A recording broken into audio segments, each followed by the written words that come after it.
Christmas cake design idea para sa inyo. Hello mga ka-bakes! Dahil magpapasko na naman, tara samahan nyo ako at ipapakita ko sa inyo kung paano ko ito ginawa. Sigurado ako lahat ng bakers ay merong kanya-kanyang disenyo at pakulo dahil nga magpapasko. Syempre magpapa-order tayo at ito nga kung wala ka pang naisip na disenyo ay subukan mo itong ginawa ko. Napakabilis lang sundan lalong-lalo na para sa ating mga beginner home bakers. At mga ka-bakes, huwag kayong mag-alala dahil lahat ng ginamit ko dito ay mabibili nyo lang online kaya ilalagay ko na lang yung link sa comment section. At dito nga sa cake ko, ito ay moist chocolate cake. Sa filling and frosting naman, ang ginamit ko is Whippet ng Bakersfield. Sa filling naman, pwede kayong gumamit ng ganache o di kaya frosting with chocolate chips. Depende yan kung ano yung filling na nilalagay nyo. At pagkatapos ko ngang mag-crumb coat, ay nag-proceed naman ako sa final coating ng frosting natin dito sa cake. At ito nga ay plain white frosting lang pero mamaya maglalagay ako dito ng texture sa frosting natin gamit ang silicone brush. At hindi na nga kailangan na pakinisin pa itong mabuti dahil maglalagay nga tayo ng texture gamit itong silicone brush. At habang pinapaikot nga natin itong turntable ay parang ini-scrape lang natin itong silicone brush dito sa katawan ng cake natin. So magaang lang ang hawak at magsimula tayo sa pinakababa hanggang sa pinakataas. At para sa ating Christmas tree, meron ako ditong ice cream cone at ito ay nabibili lamang sa grocery store. Itinusok ko nga yun doon sa pinakagitna ng ating cake at yung cake size pala natin is 6 by 3.5 pero kasama nga itong Christmas tree natin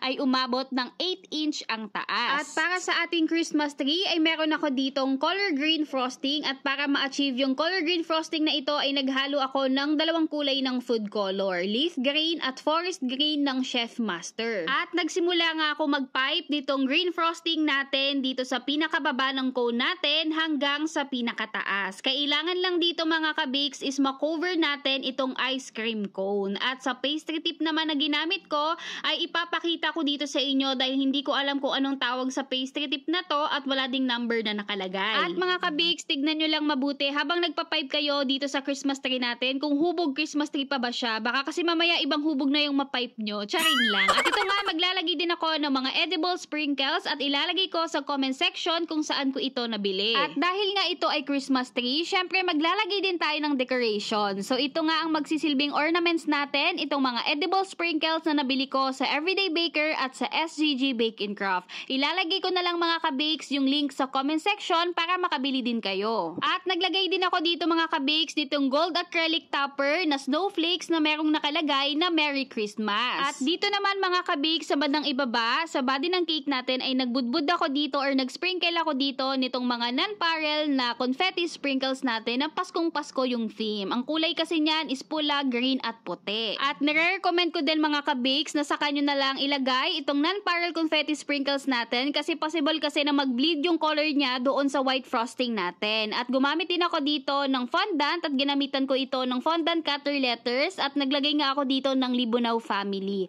At dahil nga ito ay customized, syempre yung apelyido ng umorder sa atin ang ilalagay natin dito. At yun lang mga ka-bakes. For more Christmas cake design ideas ay i-follow nyo lang ako dito sa aking Facebook page.